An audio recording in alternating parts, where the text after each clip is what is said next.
أعوذ بالله من الشيطان الرجيم. بسم الله الرحمن الرحيم.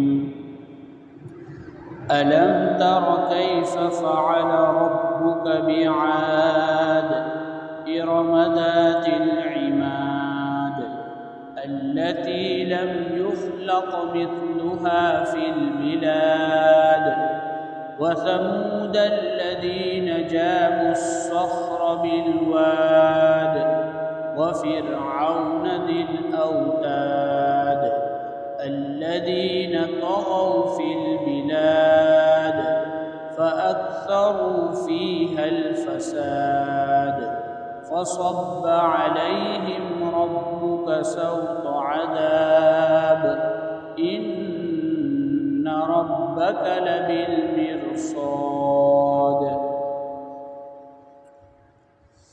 شروع کرتا ہوں اللہ کے نام سے جو بڑا مہربان نہایت رحم والا ہے. الم تر، کیا آپ نے دیکھا نہیں، کیا آپ کو معلوم نہیں، کیف فعل ربک بعاد، کہ تمہارے پروردگار نے عاد نامی قوم کے ساتھ کیا سلوک کیا. ارم، عاد ارم کے ساتھ، ذات العماد، جو بڑے بڑے ستونوں والے، کھمبوں والے، اونچے قد والے تھے. التی لم یخلق مثلها فی البلاد، ان کے جیسے شہروں میں کوئی مخلوق پیدا نہیں کی گئی. وثمود الذین، اور آپ کو معلوم ہے کہ تمہارے پروردگار نے قوم سمود کے ساتھ کیا برتاؤ کیا، جو پتھروں کو تراشتے تھے وادی میں، گھاٹی میں. وفرعون ذی الاوتاد، اور فرعون کے ساتھ جو میخوں والا تھا، ان کے ساتھ کیا سلوک کیا. الذین طغوا فی البلاد، یہ سارے کی ساری قومیں شہروں میں سرکشی کرتی تھی. فاکثروا فیہا الفساد، اور شہروں میں فساد مچاتی تھی. فصب علیہم ربک سوط عذاب، پھر تمہارے پروردگار نے ان پر عذاب کا کوڑا برسایا. ان ربک لبالمرصاد، بے شک تمہارا پروردگار گھات میں، طاق میں، انتظار میں بیٹھا ہوا. رمضان کا مہینہ، رمضان سے پہلے کے 20-30 دن اور یہ 2.5-3 مہینے چھٹی کے بعد اب ہم پھر اپنا یہ مبارک سلسلہ شروع کر رہے ہیں. اللہ سے دعا کریں کہ اللہ ہم سب کو اخلاص نصیب کرے، قرآن کی عظمت نصیب کرے، قرآن کی محبت نصیب کرے، اور قرآن سے خصوصی تعلق نصیب کرے. اس لیے کہ قرآن سے جس کا جتنا تعلق ہوگا اتنی اس کو کامیابی ملے گی، اتنی کامیابی ملے گی. ہمارے مولانا سفر سے آئے، وہ سنا رہے تھے کہ اس سفر میں ایسے ایسے لوگوں سے ملاقات ہوئی کہ جو حافظ بھی نہیں، عالم بھی نہیں، لیکن پورے دن قرآن پڑھنے کا معاملہ.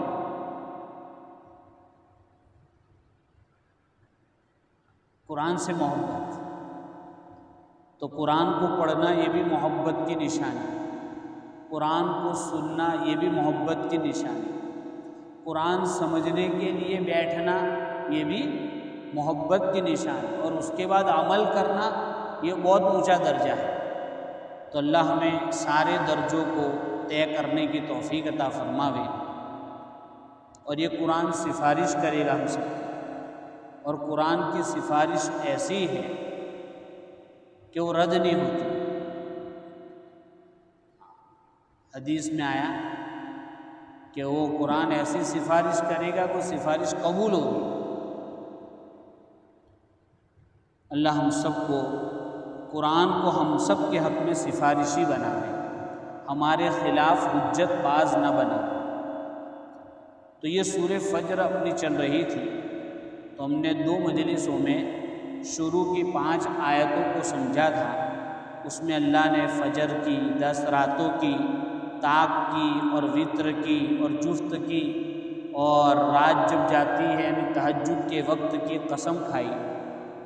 اس کے بعد اب یہاں پر آج جو آیتیں پڑھی گئی نمبر 6 سے لے کر 13ویں آیت مکمل، یعنی تقریباً 7 آیتیں پڑھی گئی۔ اس میں اللہ تعالیٰ نے کل 3 قوموں کا تذکرہ کیا ہے کہ ان کے ساتھ اللہ نے کیا برتاؤ کیا، اور اللہ کا اپنا اصول بھی بتلا دیا کہ جو بھی قیامت تک ایسا کام کریں گے اس کے ساتھ ایسا برتاؤ۔ تو اس لیے ہمیں تینوں قصے، تینوں واقعے سمجھنے ہیں۔ پہلا واقعہ اللہ نے بیان کیا عاد کا۔ یہ عاد جو ہے نوح علیہ السلام کی اولاد میں، سام کی اولاد میں، یہ پھر عاد کے 2 ٹکڑے تھے چچا والے، ایک عاد اور ایک سمود،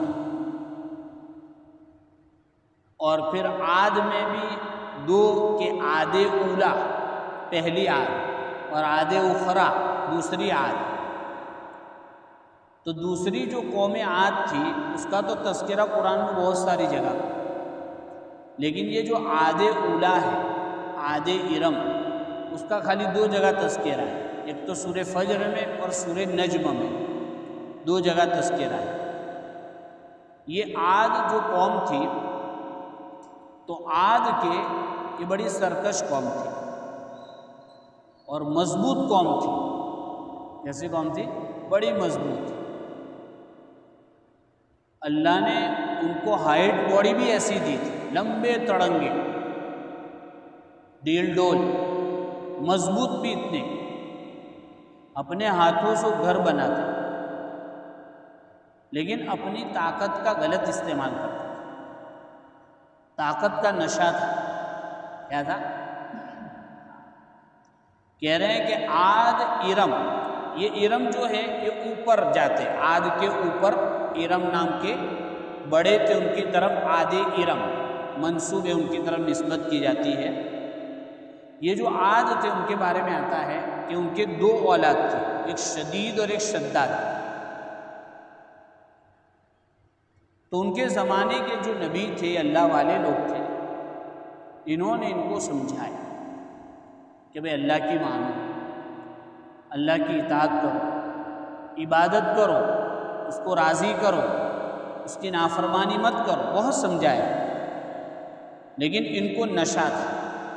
نشہ ہوتا ہے تو جلدی سمجھ میں، تو ان کو تو حکومت کا، طاقت کا سب، تو شدید اور شداد جو دونوں بھائی تھے ان کا پورا یمن پر کنٹرول تھا، پورے یمن پر، اور ہر جگہ یہ لوگ دادا گیری کرتے تھے، ہر جگہ طاقت تھی، پاور تھا، منصب تھا، عہدہ تھا، تو یہ لوگ دادا گیری کرتے تھے ہر جگہ پر۔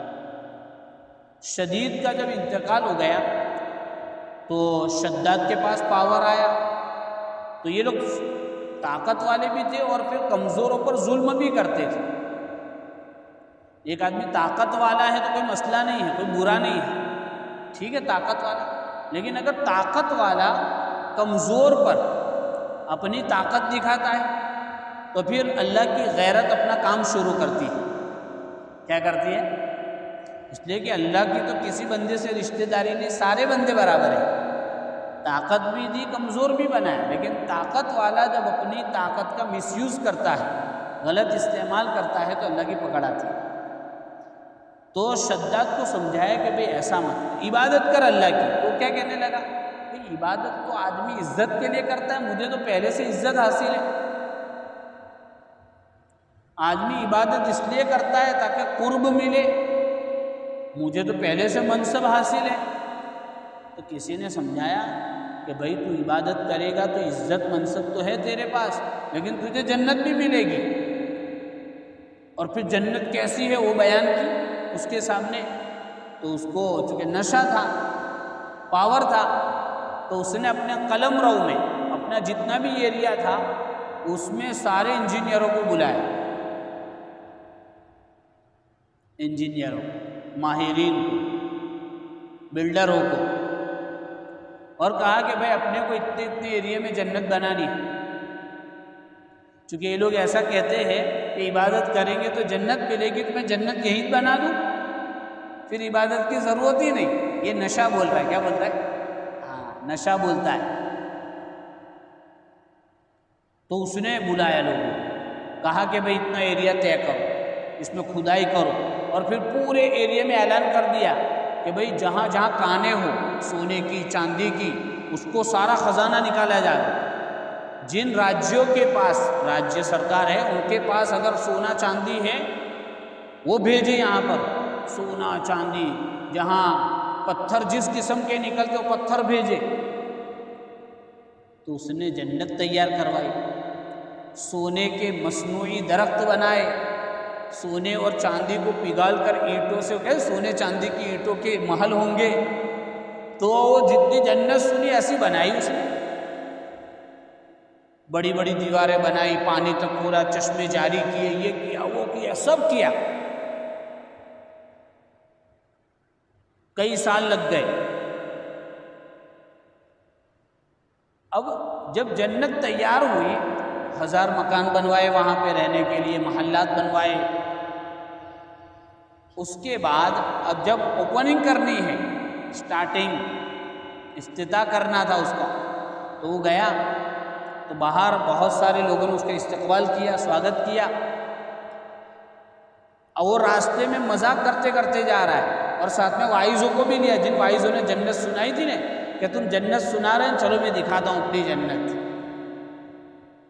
تو راستے میں ان کا مذاق کر رہا تھا، یہ جنت جنت کر رہے تھے، ہم نے زمین پہ جنت بنا دی۔ اب راستے میں ابھی تو ایک پیر اندر ایک باہر ہے، ایسی کڑک آواز آئی آسمان سے کہ وہ سواگت کرنے والے بھی اور وہ بھی مر گئے۔ اس لیے ہم سب چھوٹے تھے، وہ ایک نظم سنتے تھے، آپ لوگوں نے بھی سنی ہوگی، شداد نے جب جنت بنوائی زمیں پر، خوش تھا کہ اب جھکے گی خدائی میرے در پر، خود بھی نہ دیکھ پایا کہ دنیا سے چل بسا، وَتُعِزُّ مَن تَشَاءُ وَتُذِلُّ مَن تَشَاءُ۔ یہ اللہ ہے۔ اس لیے نشہ اچھا نہیں، نہ تو ڈرنکنگ کا نشہ اچھا، نہ کسی اور چیز کا نشہ، نہ پیسوں کا، نہ حکومت کا، نہ طاقت کا، کوئی نشہ اچھا نہیں۔ اس لیے کہ نشہ اتارتے اللہ کو دیر لگتی، منٹوں میں کہاں سے کہاں نشہ اتارتا جی۔ تو کہا ارم ذات العماد، یہ ستونوں والے تھے۔ ستونوں والے کیوں کہا ان کو؟ ایک بات تو وہی کہ لمبے تڑنگے تھے، کھمبے جیسے، اور بعض نے کہا کہ ان کو گھومنے پھرنے کی بہت عادت تھی، جہاں بھی جاتے تھے اونچے اونچے خیمے بناتے تھے تاکہ اوپر سے سارا منظر دیکھ سکے۔ اور اللہ خود کہہ رہا ہے التی لم یخلق مثلھا فی البلاد، کہ شہروں میں اس جیسی قوم اللہ نے نہیں بنائی تھی، ایسے بنائے تھے اللہ نے، طاقتور اللہ نے ہی بنائے تھے، لیکن یہ طاقتور اتنے بنے کہ اپنے پیدا کرنے والے کے خلاف بغاوت شروع کر دی۔ بھئی اتنا تو سمجھنا چاہیے کہ اس نے پیدا کیا ہے تو پیدا کرنے والا کتنی طاقت والا ہوگا، ہم یہاں بھول کر جاتے ہیں۔ ٹھیک ہے اللہ نے مجھے صلاحیت دی، آپ کو دی، طاقت دی، پیسہ دیا، یہ دعا، لیکن دیا کس نے؟ جس نے دیا ہے اس کو لیتے بھی آتا ہے۔ پھر دوسری قوم کا اس کا تذکرہ ہم نے والشمسی میں پورا پڑھ لیا ہے۔ وَثَمُودَ الَّذِينَ جَابُوا الصَّخْرَ بِالْوَادِ، سمود یہ ان کی کزن تھی، انہوں نے پہاڑ میں تراش تراش کر مکان بنائے تھے۔ کیوں بنائے تھے؟ تاکہ سیلاب آوے تو بھی مسئلہ نہیں، زلزلہ آوے تو بھی مسئلہ نہیں، چور آوے تو بھی سوراخ نہ کر سکے، اور کوئی جلا نہ چاہے تو جلا بھی نہ سکے۔ اس لیے آج بھی خنڈرات ملیں گے آپ کو جائیں گے تو، آج بھی صدیاں گزر گئی، حضور پاک صلی اللہ علیہ وسلم کو 150 صدی، کتنے 1500 سال، 1500 صدیاں گزر، اور اس قوم کو تو کئی صدیاں گزر گئی، لیکن آپ جائیں گے شام وغیرہ کے راستے پر تو آپ کو یہ آبادی آج بھی ملے گی، کھنڈر علاقہ ہے۔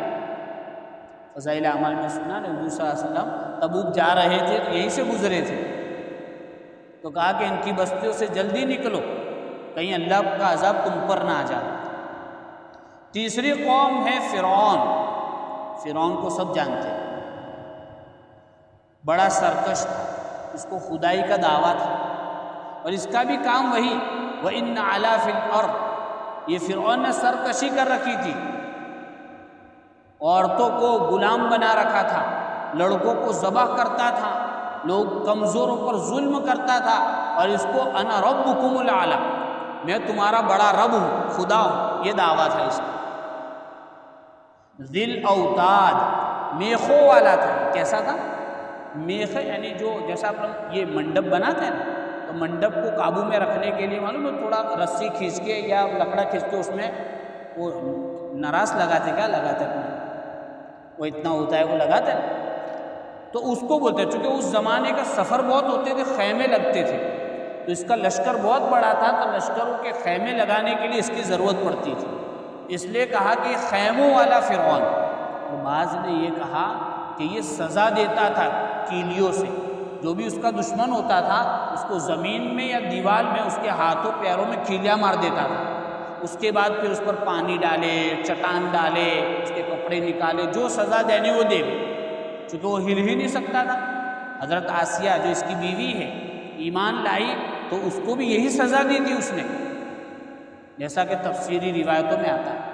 وَفِرْعَوْنَ ذِي الْأَوْتَادِ، کہ اس فرعون کے ساتھ اللہ نے کیا کیا، جو میخوں والا تھا، سب ڈینجر لوگ تھے، اور ان کے دھندے کیا تھے، 2 دھندے بتائیں گے. الَّذِينَ طَغَوْا فِي الْبِلَادِ، دیکھو خود خراب ہونا ایک الگ چیز ہے، اس پر پکڑ پرسنل آتی ہے، لیکن اپنی خرابی کو دوسروں پر تھوپنا اور دوسروں کو ستانا یہ اللہ کو گوارا نہیں. طغوا فی البلاد، شہروں میں یہ لوگ سرکشی مچاتے تھے. اب شہروں میں کون رہتے ہیں؟ انسان رہتے، رعایا رہتے. بھائی حکومت تم کو سلامت، کرسیوں پہ ناچو کودو، کوئی مسئلہ نہیں ہے، لیکن تم اپنی پبلک کو کیوں ستاتے ہو؟ کہ پبلک کو ستاتے تھے. ورنہ عام طور پہ جن کے پاس طاقت ہوتی ہے کیا کرتے ہیں، دوسرے ملکوں پر چڑھائی کرتے ہیں، اپنے ملک والوں کو نہیں ستاتے. اپنے ملک والوں کو تو سیف رکھتے ہو، ان کو سہولتیں دیتے، جو سمجھدار، اور اپنی طاقت کا استعمال دوسروں کو بتاتے تاکہ دوسرا حملہ کر کے ہمارے ملک پر نہ آئے. لیکن یہ کیا کر رہے تھے، اپنے ہی شہروں میں فساد مچا. فَأَكْثَرُوا فِيهَا الْفَسَادَ، اور پھر فساد بھی کیسا، سب کی زندگیاں اجیرن بنا دی. جیسے آپ کا ملک نہ غریب چین سے ہے نہ مالدار چین سے ہے، نہ پڑھا لکھا چین سے ہے نہ ان پڑھ چین سے ہے، نہ نوکریوں والا نہ مزدوری والا، نہ مسلمان نہ غیر مسلم، سب کو ستا کے رکھا ہے. ارے بات سمجھ میں آ رہی؟ تو جب یہ ہوتا ہے تو اللہ کا کوڑا آتا ہے. فَصَبَّ عَلَيْهِمْ رَبُّكَ سَوْطَ عَذَابٍ، کہ تیرے رب نے ان پر عذاب کا کوڑا، ایک تو عذاب الگ اور کوڑا یعنی اوپر سے عذاب آیا، کوڑا یوں برسایا جاتا ہے تو ہر جگہ مارا جاتا ہے. تو اللہ نے ان ساری قوموں کو ایسی گت بنائی کہ آج بھی عبرت ہے، ایسی سزا دی. فرعون کو ڈبو دیا، آج بھی میوزیم میں ہے وہ. یہ سمود اور عاد کی بستیاں ختم ہو گئی لیکن آج بھی ان کے نشان ہیں، لوگ عبرت حاصل کرتے ہیں. اور پھر اللہ نے ایک بات بتائی، ان ربک لبالمرصاد، کہ بے شک تمہارا پروردگار گھات میں بیٹھا ہوا ہے، انتظار.